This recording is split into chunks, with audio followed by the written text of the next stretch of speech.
Today is global accessibility awareness day, অর্থাৎ আজ 15ই মে বিশ্ব প্রবেশগম্যতা সচেতনতা দিবস। এই দিবসটি মূলত প্রতিবন্ধী জনগোষ্ঠীর জীবন সংশ্লিষ্ট একটি গুরুত্বপূর্ণ দিবস। মূলধারার সকল প্রকার উন্নয়নে সাধারণত প্রতিবন্ধী জনগোষ্ঠীরাই বঞ্চিত থাকে, বিচ্ছিন্ন থাকে এবং অবহেলিত থাকে। তার অন্যতম কারণ হচ্ছে প্রতিবন্ধী জনগোষ্ঠীর ক্ষেত্রে অ্যাকসেপ্টেন্স অর্থাৎ গ্রহণযোগ্যতা নাই, অ্যাক্সেস তারা পায় না, অর্থাৎ তারা প্রবেশের সুযোগ পায় না বা প্রবেশাধিকারটা পায় না। অ্যাক্সেসিবিলিটি বলতে প্রবেশগম্যতা অর্থাৎ তার ব্যবহার উপযোগিতা।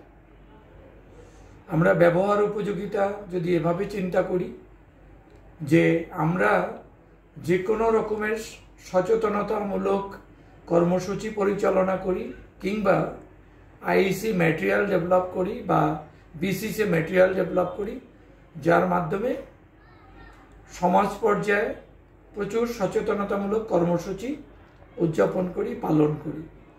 কিন্তু দুর্ভাগ্যবশত দেখা যায় যে সেখানে প্রতিবন্ধী মানুষদের অ্যাক্সেস থাকে না। যাদের কমিউনিকেশন ডিসঅর্ডার আছে তারা অ্যাক্সেস করতে পারে না, যারা দেখতে পায় না তারা অ্যাক্সেস করতে পারে না, কারণ ম্যাটেরিয়ালগুলো তাদের ক্ষেত্রে প্রবেশগম্য হয় না। সেক্ষেত্রে অবশ্যই ভিডিও ডকুমেন্টারি করার ক্ষেত্রে যেমন অডিও থাকবে, ক্যাপশন থাকবে, ভিডিও থাকবে, পাশাপাশি সাইন ল্যাঙ্গুয়েজ ইনবিল্ট থাকতে হবে।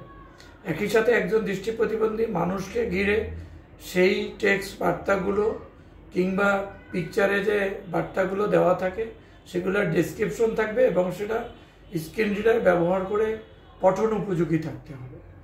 এবারে যদি আমরা অবকাঠামোগত জায়গা দেখি, আমাদের দেশের নির্মাণ বিধি একেবারেই অনুসরণ করা হয় না।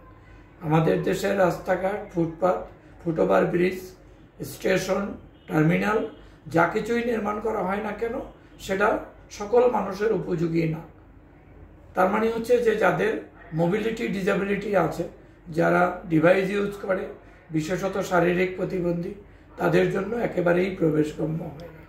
দৃষ্টি প্রতিবন্ধী মানুষদের জন্য কালার কনসাস থাকে না, ব্লাইন্ড মার্কগুলো মেনশন করা থাকে না, শ্রবণ বাক প্রতিবন্ধীদের জন্য ইনস্ট্রাকশনগুলো ঠিকমতো থাকে না, ফলে তারা অবকাঠামো থাকলেও সেটা ব্যবহার উপযোগী না।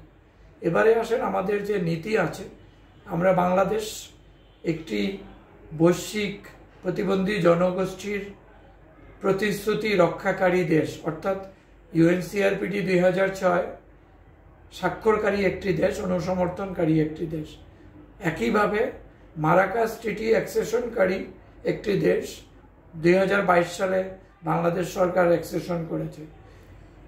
অনুসরণে আমাদের দেশে প্রতিবন্ধী ব্যক্তির অধিকার ও সুরক্ষা আইন আছে এবং বেশ কতগুলো পলিসি ডিসিশন আছে, সেগুলো অনুসরণ করা হয় না। সেই ডকুমেন্টগুলো প্রতিবন্ধী মানুষদের জন্য প্রবেশগম্য পন্থায় প্রিন্ট কিংবা অডিও ভার্সন অথবা অডিও ভিজুয়াল কোনো ফরম্যাটেই নাই।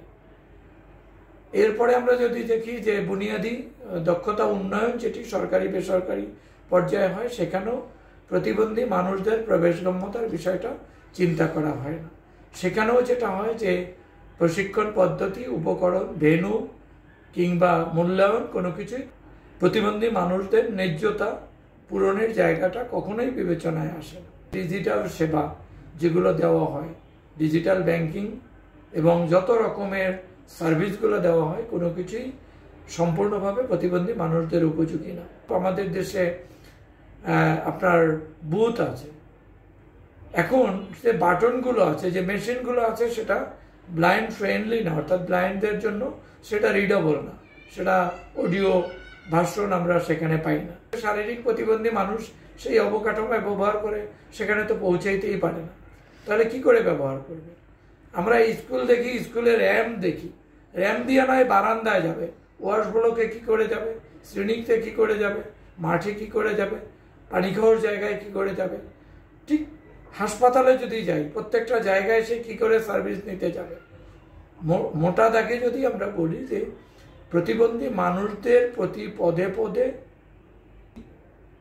দৃষ্টিভঙ্গিগত অবকাঠামোগত, পলিসিগত এবং দক্ষতা উন্নয়নের ক্ষেত্রে বাধার মুখোমুখি হতেই হয়। আমরা বৈষম্যমুক্ত বাংলাদেশের জন্য লড়াই করেছি, সহস্রাধিক মানুষের জীবন দিয়েছে, অগণিত মানুষ প্রতিবন্ধিতা বরণ করেছে। তার বিনিময়ে তারা আসলে কি পাবে? তারা কি ডিজিটাল অ্যাক্সেস পাবে? তারা কি ইনফ্রাস্ট্রাকচার অ্যাক্সেস পাবে? তারা কি যে সার্ভিস বা সোশ্যাল প্রোটেকশন সাপোর্টগুলো আছে সেগুলো কি অ্যাক্সেস পাবে? যদি নাই পায় তাহলে এই দিবস আমাদের তেমন কোনো উপকারে আসবে না। মোট জনসংখ্যায় প্রতিবন্ধী মানুষ একটি ব্যাপক সংখ্যক জনগোষ্ঠী। সরকারের পরিসংখ্যানেও প্রায় 3% প্রতিবন্ধী মানুষ আছে। সমাজসেবা অধিদপ্তরের জরিপেও প্রায় 36 লক্ষ প্রতিবন্ধী মানুষ ইতিমধ্যে শনাক্ত করা হয়েছে।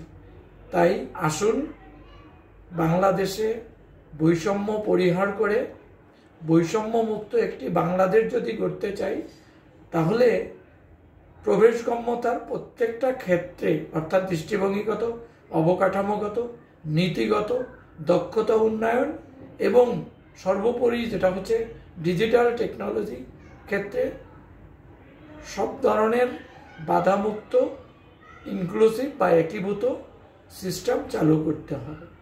এই দিবস আজকে সেটাই আমাদেরকে স্মরণ করিয়ে দিতে চায়। আমি সকল নীতি নির্ধারককে অনুরোধ করব, সকল নীতি বাস্তবায়নকারী অনুরোধ করব, বিশেষ করে যারা ডিজাইন করছেন, নকশা প্রণয়ন করছেন, বাস্তবায়ন করছেন, তাদের অনুরোধ করব, কারণ আপনারা যখন 60 বয়সে যাবেন আপনারা এগুলো ব্যবহার করতে পারবেন তো? কারণ প্রতিবন্ধিতা এখন না থাকলেও 60 বয়সে যখন আসবেন তখন বিভিন্ন রকমের ফিজিক্যাল, সেন্সরাল, মেন্টাল ডিফর্মিটি আপনাদের জীবনে লাইফ লং আসবেই, এটা নিশ্চিত। আপনারা হয়তো লোকলজ্জা, শঙ্কা, সংশয়, দ্বিধাদ্বন্দ্বে স্বীকার করেন না, কিন্তু সিংহভাগ প্রবীণ মানুষই কিন্তু প্রতিবন্ধী মানুষদের জীবনের কষ্টগুলো প্রতিনিয়তই উপভোগ করে। তাই আসুন সকল প্রকার সামাজিক, ধর্মীয়, রাজনৈতিক, আর্থিক সকল শিক্ষা, কারিগরি প্রশিক্ষণ সংশ্লিষ্ট সব ধরনের ম্যানুয়াল এবং ডিজিটাল সার্ভিসকে প্রতিবন্ধী ব্যক্তিদেরকে সামনে রেখে প্রবেশগম্যতা নিশ্চিত করি।